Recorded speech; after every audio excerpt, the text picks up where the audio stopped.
Considering home security? Consider this. For 140 years, ADT has helped stop more crime than any other home security company. The yard sign isn't just a sign, it's a line in the sand. It's no wonder 5 times more people choose ADT to protect their homes. Visit ADT.com to learn more. For license information and terms and conditions, visit ADT.com. Here we are. We're Mike and Mike. We're presented by Progressive Insurance. Our guests appear on the Shell Pennzoil Performance Line. They will include Kirk Herbstreit, who'll join us in just a couple of minutes. Looking forward to that with last night's first rankings for this year of the college football playoff rankings and a lot of interesting stuff to debate there. Obviously, we're going to a Game 7 of the World Series tonight, and we're talking about that here. We got candy issues. Yes. We also have a quick bit of news here. Adam Schefter literally just tweeting in the last minute here. And that is suspended Browns wide receiver Josh Gordon scheduled to meet with the NFL today regarding possible reinstatement per source. So we'll see if he gets the opportunity to come back and play. Guy just, making his own trouble. And, see if he continues to get an opportunity to try and come back. We see talent when he's on the field at times, no doubt about it. But he obviously has some other demons. Very quickly, if I could just offer my quick candy story from last night. So I mentioned yesterday, of the many things I miss about having little kids, I think trick-or-treating might be at the very top of that list. I so enjoyed that. And so the one thing that we have left with the kids is that my kids really enjoy handing out candy to the kids who come from the neighborhood. Right. So we did that last night. We're looking forward to it. I went out yesterday and I bought a ton. I had a ton. I had a ton of candy ready to go. So we live in a neighborhood that generally has a lot of small children, so they tend to trick-or-treat pretty early. Right. So 5:30, 6 o'clock, we've had very little. We've had very few people come to the house. And so the people that do come, I'm basically telling them, go ahead, reach in. Reach in with both arms. There you go. Absolutely. Take whatever you want. We're not going to get it. And then all of a sudden, I see what just looks like a mob growing outside my house. And we got hit late last night. So you were in trouble. Well, my disbursement was all off. Yep. So now I'm yelling, Mayday, emergency, someone make a run. Bad position. You don't want to be that house, man. I'm out of candy, turning the lights off. I pride myself on being the house everyone walks away saying, that was the best house. There you go. Of all the house, the Greenberg house was the best one to go trick-or-treating at. So we had a little bit of a disbursement problem. Some of the kids who came late didn't get it as good as the kids who came early, but it all worked out. But what's interesting is the fun you had walking around with your kids. It all goes in stages, as I told you. It all now your kids bailed you out in a different way, didn't they? Yes, because one can drive. We have an extra driver. Yes, so go get some more candy. I'm sending somebody. Go to CBS for crying out loud. And the other thing I'll say is I made the observation. There's always the one dad walking behind the group drinking. Oh, without question. There's always that one dad who's like, he's got like 6 kids he's attached to, and he's got the red Solo cup, which is the universal sign for, I'm drinking. I got booze, I got beer, I got something. So he only walks like a third of the way up the driveway and then waves. Yeah. He doesn't want those 7 are with me. Doesn't want that alcohol breath permeating everything around the door. But I had never noticed that guy before. Oh, absolutely. I noticed him last night. I knew that guy. Never mind. You may have been that guy. I was never that guy. No, I wasn't that guy either. But I do miss those days. But I was happy. I talk about how I'm the big candy bar house, and I am. But I also bought a lot of little candy because I did hear over the last couple of years there are moms out there, and I kind of look and see if they're real little kids. Yeah. I'll go with the little candy because they say we appreciate that. That my little Johnny or Janie here doesn't need the full size Milky Way bar. So they're happy for the smaller candy that you get. So I kind of judge it by who's out there, but I'm giving out handfuls as well, the little stuff. Yeah, we don't run out of candy there. We have tons of kids too. But it's fun. Yeah, it's a great. I love it. I absolutely love it. I love Halloween. But Chris happened to be in South Bend, so she was handing out candy there, and she did. She said Almond Joy. Going back to that, that's the one that gets left over. Almond Joy was left, and she loves Almond Joy, so she wasn't sad about that. Whoppers, and you were to think I started some kind of national controversy when I said Swedish fish as well. People are very upset with you. Swedish fish, man. That's one of the things that gets stale first, by the way, if it's sitting around too long. I don't like Swedish fish, and then there's nothing worse in the world than chewing a hard Swedish fish. You know what I'm talking about? Yeah. But one way or another. God forbid you got any work done in your mouth, it's all coming out. That's true. It's not my favorite candy either, but a lot of people seem to like it. Okay, Mike and Mike. So that's the Halloween story for this morning. Obviously, Game 7 of the World Series on tap tonight. We'll get to plenty on that in just a moment. You'll hear from Timmy Kirkchin and many more as the Dodgers force a decisive Game 7 where, in my opinion, momentum being nothing, I think the Astros have a huge advantage going to Game 7 tonight, and I will explain why shortly. But first things first, Mike. The first college football playoff rankings released last night. Georgia takes the 1 spot over Alabama. Notre Dame and Clemson rounding out the first 4. And Kirk Herbstreit joins us on the Shell Pennzoil Performance Line with his thoughts on this morning. Good morning, Herbie. Good morning. How you guys doing? Doing well. Well, we're doing great. And obviously there was a lot there to watch. So for those who did not get to see all of you guys last night with your takes on the actual selection program, what, in your opinion, was the single most significant takeaway you had from the first glimpse at the way the committee's mind is working this season? For some people, it's Oklahoma moving up to 5 ahead of Ohio State, who a team that they had beaten early in the year. I kind of look more at Notre Dame. I was really anxious to see where Notre Dame would fall in the first rankings. And the fact that they're in the top 4 all the way up at 3, and think about what they have in front of them. Not to say, hey, no problem, they're going to run the table. This will be easy for them, but it's very conceivable that they'll be favored pretty heavily in a lot of these games. And they, without a championship game, are in kind of pole position. And I think we've never really had Notre Dame up here like this when it comes to the 4 teams in the playoffs. So it's very deserving. They should be up there, and they've done a lot based on what they've been asked to do, the schedule they played. And so I think that's the thing that stands out. And the last thing I'll say, Greeny, is I don't know in the 4 years now that we've had this playoff that the committee has had a big of a challenge or a tougher challenge than what they had in the first rankings from 3 to about 7. Those teams you guys might have them a little bit changed here. I might have them a little bit changed there. But at the end of the day, I really don't have an issue at all with the logic and the rankings that the committee came up with this week. And 3 to 7, they all have 1 losses. It's Notre Dame, Clemson, Oklahoma, Ohio State, Penn State. And we know a lot of this will play out itself. We just saw Ohio State and Penn State obviously played. Oklahoma and Ohio State played. I looked at, Herbie, I tell you what jumped at me was 9-10. Was what they thought of an undefeated Wisconsin and an undefeated Miami. So I'll ask you this. We kind of agreed, Greeny and I, that, and again, if their opponents keep winning as well, I think if Miami wins out, which means Virginia Tech, Notre Dame, and then Clemson in an ACC championship game, I think they're a lock to be in. And then we're trying to figure out, can the same be said for Wisconsin? Is it possible a Power 5 undefeated conference champion could be left out? Your thoughts on Wisconsin and Miami if they were to run the table? First of all, I'm glad you brought those 2 teams up, because I think that for a lot of fans that aren't really familiar, that don't live this, we've all been trained over the years that the AP poll, they reward typically teams that are undefeated over the years, and teams with 1 loss, regardless of whatever their schedule is. If you're undefeated, you move up in the rankings, and if you have a loss, you move down.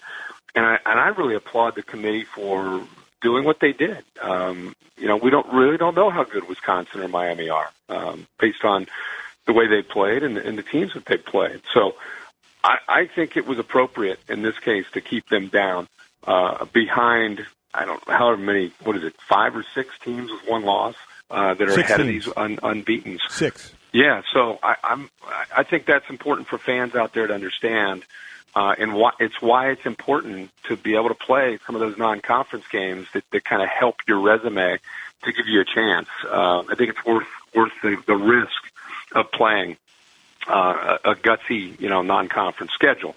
With that being said, you bring up a good point about Miami. They do have a pretty good run in front of them and teams that they have an opportunity to play. You got ranked teams. I mean, you're talking Virginia Tech, Notre Dame up at 3, and if they get through all that, now you got Clemson.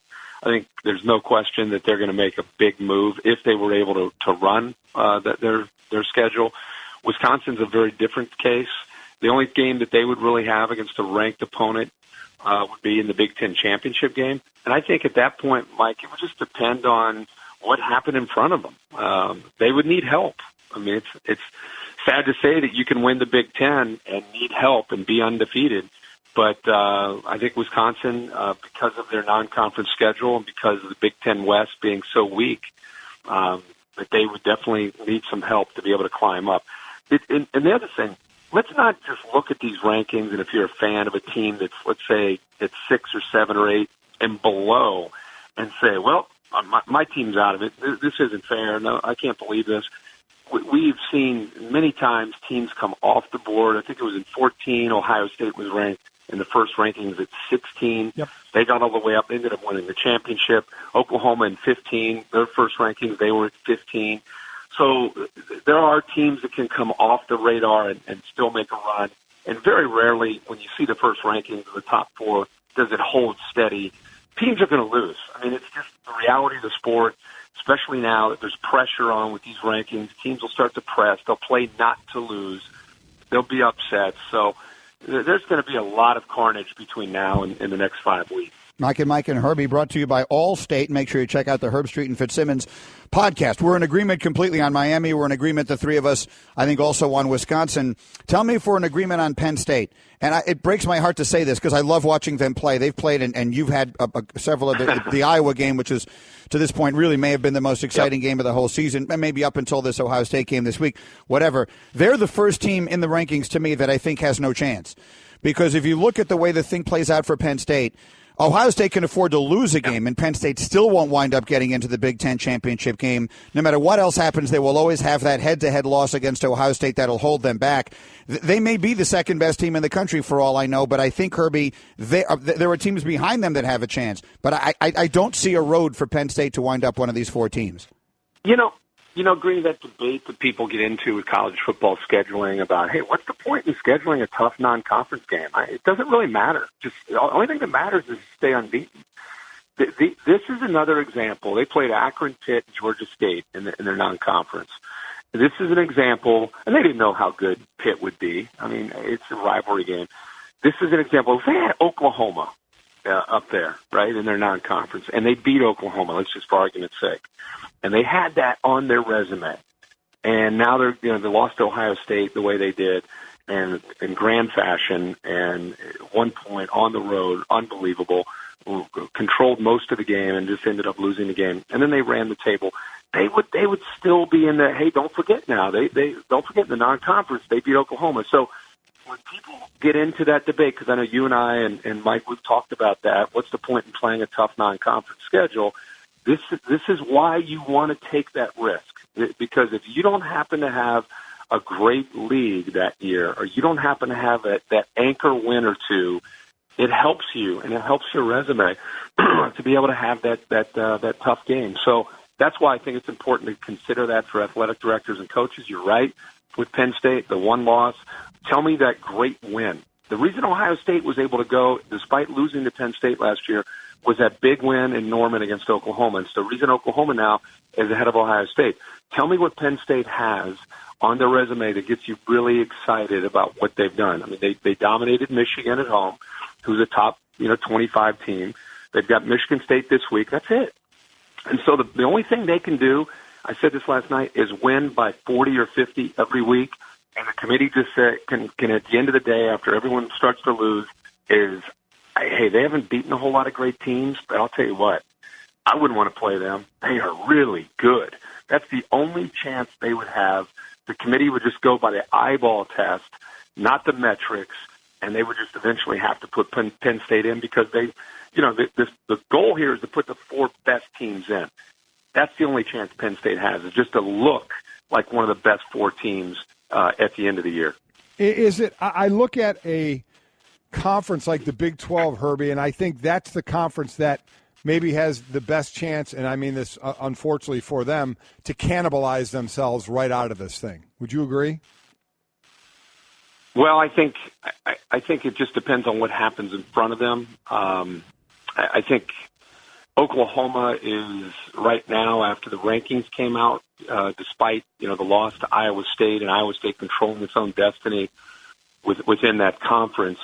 They've got a really tough stretch of games right now. It starts this weekend, Bedlam and Stillwater. They have TCU after that. Even a game like West Virginia can be tricky. And then if they get through all that, new this year is the Big 12 championship game where the first two teams in that conference will play in Dallas. So you could what you're saying makes sense because it is a really, really tough road to navigate through. But I guess I go back to what I brought up to you guys, I don't know, maybe 2 weeks ago when I said, hey, what about this notion about Notre Dame getting up into the top four? What about the idea of Alabama running the table potentially? Georgia looks really good. What if they run a table? What if Alabama and Georgia meet and it's one of those games that goes back and forth and it comes down to the last possession? Either team wins. That committee at the end of that is going to look at those two teams, again, with the goal, not being politically correct, the goal of putting the best four teams in the playoff. Notre Dame would be in at 11-1. The winner of the SEC championship game would be in. And the loser would have a very, very strong. How could you look Georgia, for example, in the eye and say, yeah, I know you're 12-0. I know you beat Notre Dame. I know you've been dominant all year long. But I'm sorry, you lost your last game by a field goal to Alabama. Now you're not one of the top four teams. That might be the first time we may have an opportunity to see two teams from one conference go. And if you have Alabama and Georgia and Notre Dame, now you're arguing between that last spot, between potentially if Clemson runs the table, if Oklahoma runs the table, if, I don't know, let's say Ohio State runs the table. Now you pick one of those teams. Washington runs the table out in the Pac-12. One team would be able to go, and that's where I think people don't want to see this thing go to 6, go to 8 teams. That's where you would start to get really, really serious in the off season about this isn't fair. How can we only have 4 teams? You're leaving 3 Power 5 conference champions out. It's ridiculous. We've got to fix this. That's where this thing could go if Georgia and Alabama and Notre Dame all get in at the end of the year.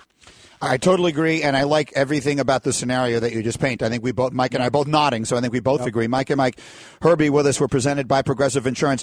Let me ask you this, because you know him far better than I do. Nick Saban says, I could care less about the polls, and we all understand he cares about everything. Do you think he is happy or unhappy that his team is not number one? Nick Saban is the master getting his team to peak on a given Saturday. The fact that they came in at 2, as much as he said, forget about the rankings, it's poison. It's because he's always anticipating more than likely that they're up at 1. The fact that they came in at 2, even though between me and you, it means nothing. Mm-hmm. He will use that.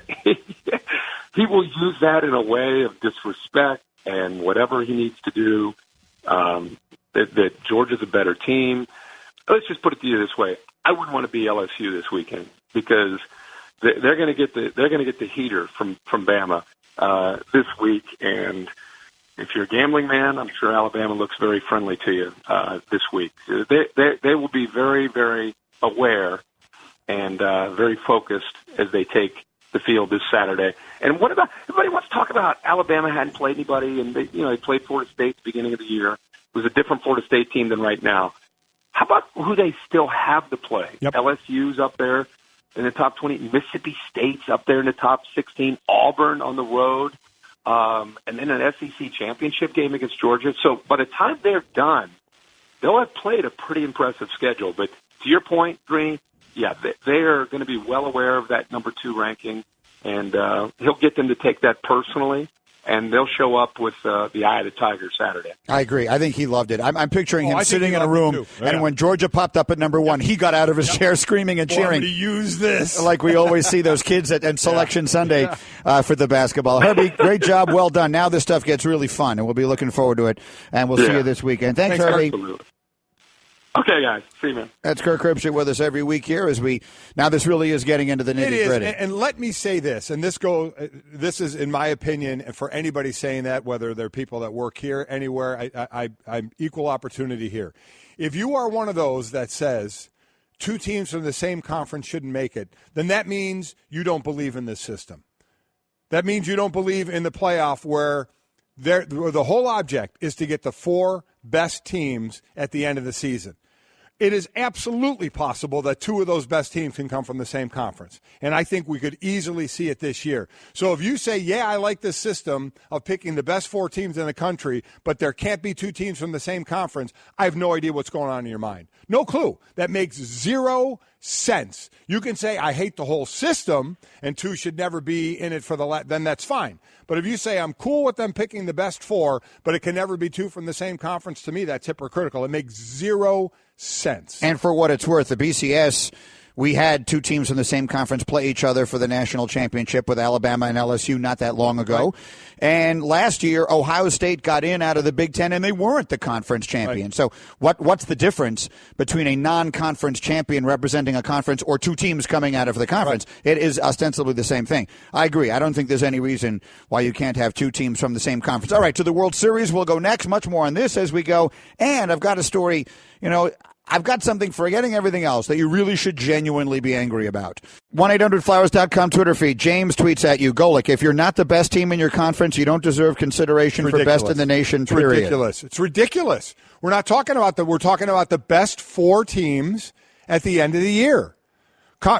So that means you don't think Ohio State obviously should have got in last year because they weren't the conference champ. I would imagine. But you can be the best team in your conference without being the conference champ. I'm agreeing with you, but to make the reverse argument, they didn't win the conference championship last year, but they were the highest ranked team from the Big Ten. Right. So you can say they were the best team even if they didn't win the conference championship. I completely disagree. You're going for the best 4 teams. Take the whole season into play. Take the best 4 teams out of it. 2 can absolutely come from the same conference. I happen to think you're right. And I think that the placement of a bunch of the teams last night was significant and interesting, and we'll continue to talk about it. Meanwhile, we've got ourselves exactly what we would have wanted from what has been a terrific baseball season, a sensational postseason, and a thrilling World Series. We get a winner-take-all Game 7, and it is the first time that we've gotten a winner-take-all game in the World Series between 2 teams that each won 100 games since 1931. That's one of many ridiculous statistics coming out. This is the first winner-take-all game in a World Series the Dodgers have played since Sandy Koufax started the decisive game of the 1965 World Series for them. That's unbelievable. And we've never seen this game at Dodger Stadium either. Correct. It's the first winner-take-all Game 7 of a World Series. And it's Game 7, Dodger Stadium, which means God knows what you're going to see. That's the beauty of Game 7. You're very likely going to see Clayton Kershaw. You are very likely going to see Dallas Keuchel. Right. You are very unlikely to see either of the starters go very deep in this game. We'll see. It has been incredibly unpredictable, and that is the point that Timmy Kirkchin was making last night. Just when you think you understand that this is going to happen, the opposite happens. It happened in Game 2. Then it happened in Game 5 with Clayton Kershaw. He was supposed to win that game, and then it was supposed to happen tonight with Justin Verlander as he just sailed through those first 5 innings. And then they scored 2 runs in the 6th inning, the Dodgers did, with the 8, 9, and 1 hitters. And let's understand the 8 hitter was Austin Barnes, who wasn't even an everyday player basically until the postseason. The 9th hitter was Chase Utley, who's 0 for his last 29 in the postseason. And then the leadoff guy was Chris Taylor, who was basically a utility guy until this season when he became a really good player and then hit a ball to right field to get this thing tied, and Corey Seager gave him the lead. That's why this series has been so fabulous to this point, because just when you think you understand what's happening, you realize that you don't understand. Just love it. I love Tim Kirkchin. And that was the end for Verlander. They didn't want him to come back out in the 7th, go 2, 3, 4 hitters. He had 9 strikeouts in the game. He was absolutely dealing. So there's a question there. Should you have taken him out or let him go back in? He did give up the 2 runs there. I get it. Hembo, did you say the velocity was going down on his fastball? So maybe you understand that one. I've become a Rich Hill fan. You do. You love Rich Hill, and I think your point is well taken. Yeah, why they keep taking him out, but it didn't work in Game 2. It worked in this one. one. In the name game, I love this. Again, only twice in World Series history we had a winner-take-all game between 100-win teams. 1931, the game was won by Burley Grimes. Burley Grimes. He sounds like someone who should have voiced Santa in one of those animated cartoons. That's awesome. Santa was voiced by Burley Grimes. Also, when you say Burley Grimes, what do you do for a living? I'm a lumberjack. I mean, that's what Burley Grimes should be doing. Or he was a pitcher. The 1912 game was won by Smokey Joe Wood. The only thing I could say is how great if his last name was actually Weed. Although I don't know at that time that anyone would have understood the joke. That's a good point. So it was 1912. He beat Christy Mathewson in that game, who is a legendary baseball figure. But I will tell you why I like the Astros tonight. Mm-hmm. And, of course, the offensive numbers do not add up for them. So they have not been hitting on the road at all, and it has been primarily, you look at the numbers of Correa and Altuve, who if you look at the ALCS and the World Series, in the 7 games they've won, they've driven in 17 runs. And in the 6 games they've lost, they've driven in none. So they've got to find a way to get those guys going on the road. But here's where I think the edge is. It's in the Dodger bullpen. In the games that have been played in this series, where there has been at least one day of rest, which means Game 1, Game 3, and Game 6, the Dodger bullpen has thrown 12 2/3 innings and has not allowed a run. In games in which there has been no day off, meaning Game 2, 4, and 5, the Dodger bullpen has thrown 15 1/3 innings and allowed 14 earned runs and 9 homers. Tonight, there is no back-to-back. Kenley Jansen got 6 outs last night.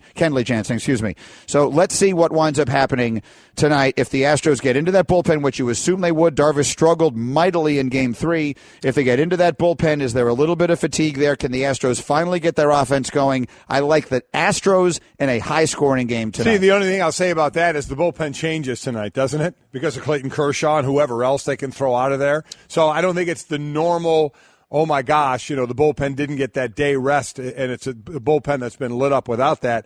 And that doesn't always work, too. No. The Madison Bumgarners and Pedro Martinez's of the world are pretty unique stories. I agree, but it's also not the same story that it normally is. But I'm with you. I mean, we both picked the Astros in 6. It's not like I'm shying away from the Astros winning this thing, so I think tonight they win as well. And we, of course, know what Game 7 is. It's all decks on hand, as you know, in a Game 7. Sure. There you go. We know. It is our last all decks on hand game after all these years. Okay, Mike and Mike, let's fill in the blank, which is brought to you by Mahindra Tractors and Utility Vehicles. Mahindra USA, the world's #1 selling tractor. Here we go. First one. The Browns not filing the A.J. McCarron trade in time is? Brownsy. I mean, I don't know what else to say. I don't want to sit there and rip on my hometown team, but And I don't believe they were standing in a room high-fiving one another, and then they started looking at each other saying, did you call the league? Did you call the league? What happened? I don't know. What happened? I don't know. How do the Bengals get the trade approved in time and they don't? The Browns said, I believe if I read the report correctly, and I don't know if truth or not, said they sent what they sent to the Bengals. They thought the Bengals were then sending out of the league, and that took care of everything. How do they not know that? I don't know that. I want to be careful of just having everybody envisioning the high-five celebration for A.J. McCarron, and we forgot to make a phone call. But it doesn't matter. They screwed. I know that. I just don't want to give that perception. But somehow they screwed it up. That I agree with. And we've seen bad screw-ups. We've seen the Minnesota Vikings watch their time run out at, pick 6 one year or something like that? Yeah. In a draft, which is ridiculous. But, this is inexcusable. Inexcusable to make this kind of an error on a trade that you want to do that, oh, by the way, you're waiting until the absolute last minute to do. Yeah, I mean, inexcusable is a good word. I had written down ludicrous. To me, you can put whatever word you want in there. Next, fill in the blank. The most significant NFL trade this week was blank. Well, I look at what it means for the teams. For Jimmy Garoppolo, I throw that one out because they're not going anywhere this year. If they got their quarterback, we'll see. They can find out. Jay Ajayi going to Philly. Philly already has the number 4 rushing team in the league. I certainly think he will help, especially catching the ball out of the backfield as well, but they have players to do that as well. I think he helps that team, but it's a team that's already the best in the NFL. So that puts me with Kelvin Benjamin or Dwayne Brown. Dwayne Brown in Seattle, they're 26th in rushing. So Dwayne Brown is going to solidify that left tackle, though Russell Wilson is very good at escaping anyway. I'm going with Kelvin Benjamin. The wide receivers for Buffalo rank last in receptions and last in receiving yards. They're a 5-2 team that a lot of people think, probably not going to, maybe not win the division, though they're right there. I'm sure they think they can. do they have to fight for a wild card? But they're a really good team, and they just helped a position that was unbelievably depleted and non-existent this year. And I completely disagree with you. You went little picture, I'll go big. The most significant NFL trade this week was Garoppolo, because it means that the Patriots are completely tied to Brady now. The greatest quarterback of all time will definitively continue to be their quarterback well into his 40s, which to me is the biggest story of all of this, which is the reason I went there. I agree. I went Mike. I'm completely concerned about this year. And I get what you did. So you went little picture, yep, I went big. Right. Fill in the blank. Kelly Jansen saying prior to Game 6 that the Astros don't have a chance in Game 7 is blank. Meaningless. Baseball, and you brought it up, like golf, what are you going to get mad about? Getting mad and trying harder in baseball or golf doesn't help you. So it means absolutely nothing. I wrote the same word down. I actually wrote the word meaningless. Next, the team outside the top 4 most likely to make the college football playoff is blank. I'm looking at, I think, Oklahoma, because you look at their schedule the rest of the way. I mean, they Bedlam this week, obviously, with Oklahoma State and TCU, and then a Big 12 championship game. You know, Clemson does have North Carolina State and the ACC title game. They have South Carolina in there as well. But I think Oklahoma's resume of playing ranked teams and then their Big 12 championship game could help them. So I think that's the team that could jump in. I agree. I think I'm going to say Wisconsin. And here's the reason I'm going to say Wisconsin. I don't think they're going to lose. So all these other teams, Oklahoma, they could lose this weekend easily. Ohio State could lose that Michigan game. It's a rivalry game. They have tough games to play the rest of the way. Miami, I think if they win out, they get in, but I think they will lose. I don't think Wisconsin's going to lose until they get to the Big Ten title game. So you're putting it on one game, and if they win that, I just can't believe they're going to get left out. It might be the right thing to do to leave them out, but I don't think they would. That's my opinion. I still think the best thing about this thing is if 2 get in from the SEC and Notre Dame gets in, there would be 4 conferences, champions or conferences looking for one spot. Amazing. It's Fill in the Blank with Mike and Mike, brought to you by Mahindra Tractors and Utility Vehicles. Up next, you want something to be angry about? I'll give you something right after this. Mike and Mike. You know, we've got a lot of crazy stuff going on around the world of college sports right now, particularly college basketball, right, with the FBI investigations and all of this stuff. And I'm seeing a lot of quotes attached to Dr. Mark Emmert, who is the president of the NCAA, talking about how we need reform and we need change and people have lost confidence in us and all of that. And we all understand they don't have the same kind of teeth and power, nor should they, that the FBI does, the federal government does, for obvious reasons, and all that is fine. But the one thing I would say in response to Dr. Emmert is the one area that is your purview, the one area that is what you do, let's make sure we take care of that. The case involving a kid by the name of Braxton Beverly is an absolute disgrace, an absolute disgrace. And it's gotten some traction on Twitter, et cetera. People like Jay Billis, and I have a story here from Gary Parrish, who wrote about it from CBS, have talked about it a little. But let's make sure everyone knows what happened here. So this kid named Braxton Beverly was a highly recruited player who decided to go to Ohio State because he loved Thad Matta. He felt very close to Thad Matta, just had a great relationship with Matta, who was the coach at the time. He, like many other kids, decides to go to school early, right? And he's going to take a class early in order to start, getting a couple of credits out of the way. Ohio State had a bad year, right? But the athletic director came out and said, we're standing behind Thad Matta. He's going to remain the coach here. He's going to be here. So the kid enrolls in a class. They then wind up firing Thad Matta at a very unusual time. And you might remember this. They waited all the way into June, and they fired the coach. Right. At which point, Braxton Beverly, who had gone there solely for that, decided he wanted his release. The school granted him his release, immediately said, sure, you can go, no problem. We understand you came here. The timing of this is unusual. Right. They granted him his release. He decided to go to NC State. Now, because he enrolled in a class, if he had never enrolled in a class, this would never have been a factor. So if they had fired Thad Matta right when the season ended, as everyone else fires their coaches, he would never have enrolled in a class. Right. He wouldn't have become a student right. at Ohio State, and he would not have had to have sat out a year if he decided to go somewhere else. But he enrolled in a class because he had every reason to believe that Thad Matta was going to remain the coach. Okay, he goes to NC State. No one makes a big deal of this, including at NC State, because they assume this is the easiest waiver to grant of all time. Sure. They file a waiver. They petition for a waiver to the NCAA. Let this kid play here without having to sit out a year. From what I'm reading, Ohio State supports it. Yes. Ohio State writes a letter of support for the kid to have this year that's waived, for it to be waived and him allowed to play immediately. And the NCAA rules against it. The NCAA has stood in the way. He is not eligible to play this year. He is not eligible to play this year. Ohio State, according to this story I'm reading, a source told CBS Sports, Ohio State let the NCAA know it supported it. So, as it's written here, literally nobody would have been bothered by the NCAA granting the waiver. And yet, they didn't. It denied Beverly's waiver, meaning he will not be allowed to play this season because he started taking a class at Ohio State 2 months after the athletic director told the world that the coach was going to remain the coach. Yeah, I mean, that was the whole thing. This is inexcusable. It's unimaginably ridiculous. And so, again, to Dr. Emmert and everyone else at the NCAA, we get that there are problems and that you've lost control of certain things. And most of those are not your fault. But this is what you do. This is the NCAA's job, is to make decisions on who is and who isn't eligible to play. And there is no earthly explanation that makes sense for this kid not being allowed to play. And this is a decision that should be and must be reversed immediately. Yeah, listen, I agree with you. It's ridiculous, all because he started the one class. There will be those on the other side that say, hey, you don't choose the school for the coach, you choose it for the school. And you see he started classes there. And you know why they don't. This wasn't for this one kid. This was for what it can happening down the road again. But it has nothing, because if he had not enrolled in the class, he would have been allowed to go, and he would not had to have sat out a year. Right. So it is not about whether he picked the school for the coach or not. This is exclusively, just make sure this part of it is clear. Maybe I didn't emphasize that enough. This happened exclusively because he enrolled in a class. Right. If he had not enrolled in a class, God forbid, a student athlete should enroll in a class in college. Yeah.